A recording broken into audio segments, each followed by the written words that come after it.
అదే RTV app వార్తల్ని క్షణాల్లో చదివే అవకాశం ఉంటుంది. ఒక న్యూస్ పేపర్, ఒక టెలివిజన్ ఛానల్ మీ చేతుల్లో ఎప్పుడూ ఉంటాయి. నమస్తే అండి, నా పేరు శాఖమూరి శ్రీనివాస్ అండి. మాది కోనూరు గ్రామం, అచ్చంపేట మండలం. మేము ప్రస్తుతం గుంటూరులో ఉంటున్నాను.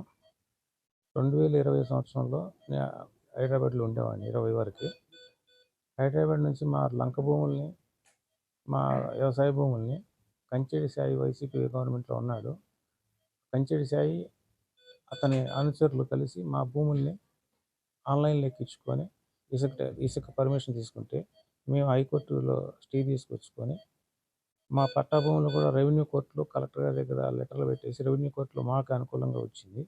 దాన్ని ఆన్లైన్లో చేయించుకోవటానికి ఎంఆర్ఓకి పెడితే ఇప్పుడు ప్రెజెంట్ ఉన్న ఎమ్మెల్యే గారు భాష్యం ప్రవీణ్ గారు, పెదకొర్పు నియోజకవర్గ ఎమ్మెల్యే, వసిరెడ్డి జనార్దన్ రావు, గతంలో వైసీపీ, ఇప్పుడు వైసీపీనే, కంచేడి సాయి యొక్క అనుచరులు వాళ్ళందరూ ఇప్పుడు ఆ భూమిని ఆన్లైన్ చేయనీయకుండా ఎంఆర్ఓని ప్రెజర్ పెట్టి ఆపితే నేను హైకోర్టుకు పోయి హైకోర్టు నుంచి ఆర్డర్ తీసుకొచ్చుకున్నాను మొన్న 9/9/2025లో. దానికి గాను నాకు మొన్న 6వ తారీఖు ఎంఆర్ఓ గారు లెటర్ పంపించారు. మీరు 6వ తారీఖు నుంచి 7 రోజుల్లోపు మీరు వచ్చి మాకు డాక్యుమెంట్స్ చూపించేసి కలిసి వెళ్ళగలరని చెప్తే నేను నిన్న ఎంఆర్ఓ గారి దగ్గరికి నేను వెళ్ళి ఉన్నాను. ఎంఆర్ఓ గారు నేను 11కి వెళ్ళాను.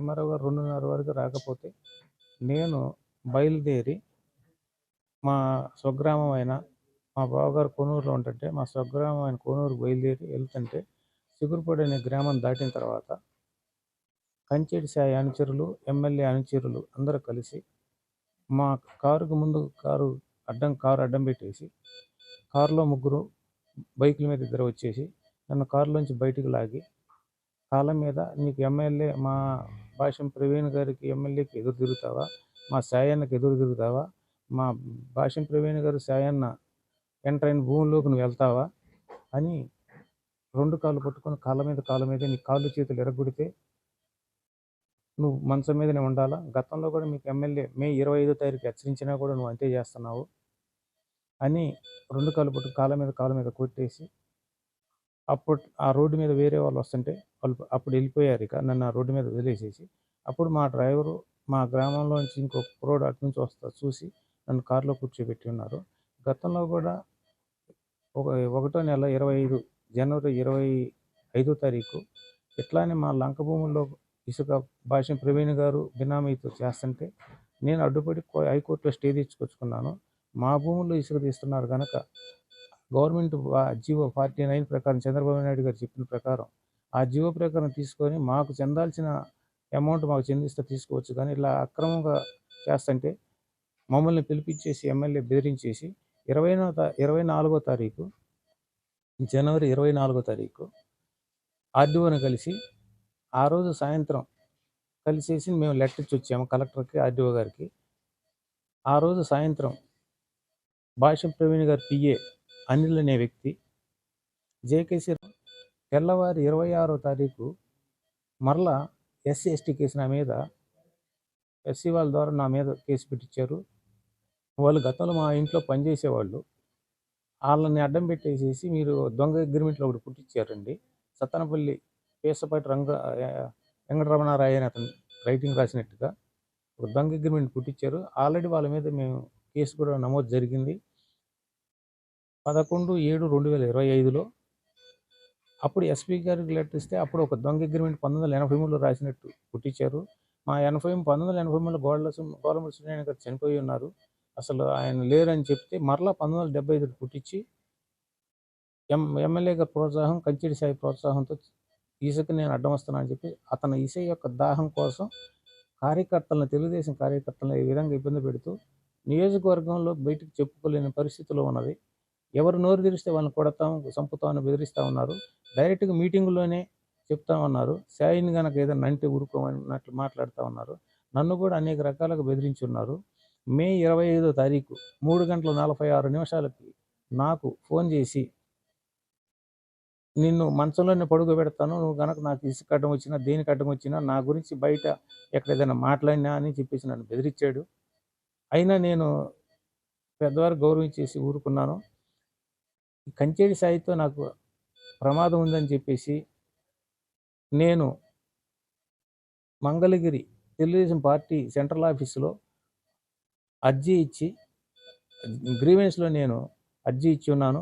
దానికి గాను ఎస్పీకి పంపించారు. ఎస్పీ నుంచి డిఎస్పీకి వస్తే డిఎస్పీ హనుమంతరావు గారు కనీసం నన్ను పిలిచి ఏం జరిగింది కూడా అడగకుండా, నీకు అసలు ఏంటి, ఎప్పుడు ఏమన్నా ప్రాబ్లం ఎట్లా జరిగింది అని వివరం అడగకుండా, కేవలం అది ఎమ్మెల్యే గారి అండదండలు ప్లస్ కంచేడి సాయి ఎమ్మెల్యే గారి దగ్గర ఉంటా షాడో ఎమ్మెల్యేగా నిర్వర్తిస్తూ బయటికి చెప్పడం, ఎమ్మెల్యే గారేమో నేను అసలు సాయిని ఆఫీసు రావద్దని చెప్పానని చెప్తాడు.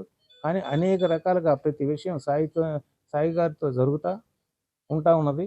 నన్ను డిఎస్పీ గారు నన్ను పిలవకుండా అసలు ఏ విషయం ఎంక్వైరీ చేయకుండా నా ఇదంతా ఏం లేదు, ఎస్సీ ఎస్టీ కేసు పెట్టారనే కోపంతో సాయి మీద ఇట్లా కంప్లైంట్ ఇచ్చారు, ఏమీ లేదని ఆ విధంగా వాళ్ళకి ఎమ్మెల్యే చెప్పిన ప్రకారం చేస్తా ఎస్సీ ఎస్టీ కేసు సంబంధం లేని ఎస్సీ ఎస్టీ కేసు పెట్టేసి నేను గుంటూరులో ఉంటే కోనూరులో ఉన్నట్టు కోనూరులో వాళ్ళని ఏదో అన్నట్టుగా క్రియేట్ చేసి పెట్టున్నారు.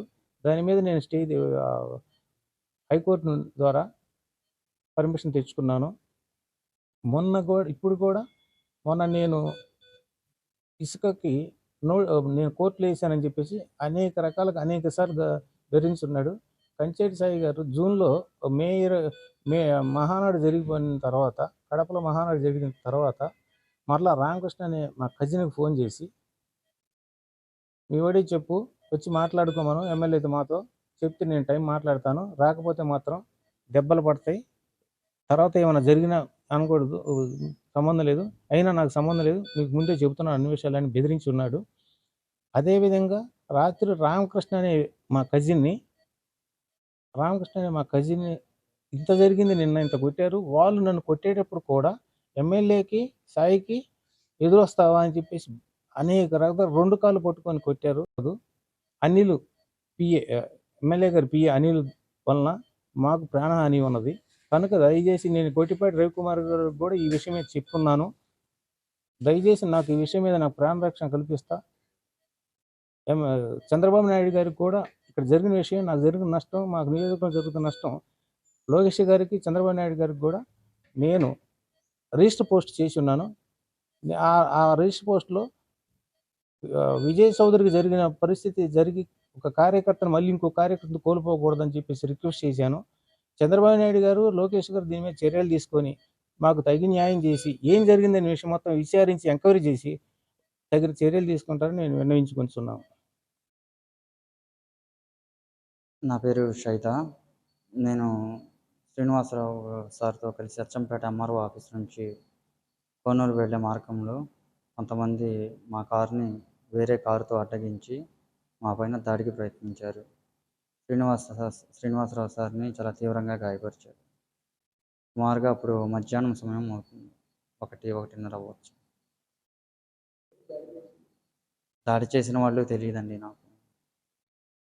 ఒకసారిగా మా కారుని వేరే టాటా జస్ట్ కారుతో ఆపి మా పైన దాడి చేశారు. మా ఫోన్స్ ఇవన్నీ లాక్కొని వెళ్ళిపోయారు. 4 నుంచి 6 మంది వరకు ఉండొచ్చు. గతంలో అంటే నాకు తెలియదు, నేను డ్రైవర్ని, నాకు అంతగా తెలియదు. తెలుగులో ఫాస్టెస్ట్ న్యూస్ యాప్ ఇప్పుడు కొత్త అవతారంలో 5 సెకండ్లోనే పూర్తి వార్తా సమాచారం మీ చేతిలో. సోషల్ మీడియా ట్రెండ్స్ మీ కళ్ళ ముందుకే live TV and voice search ఆప్షన్స్తో ఇప్పుడే డౌన్లోడ్ చేయండి. యాప్ లింక్ డిస్క్రిప్షన్లో ఉంది.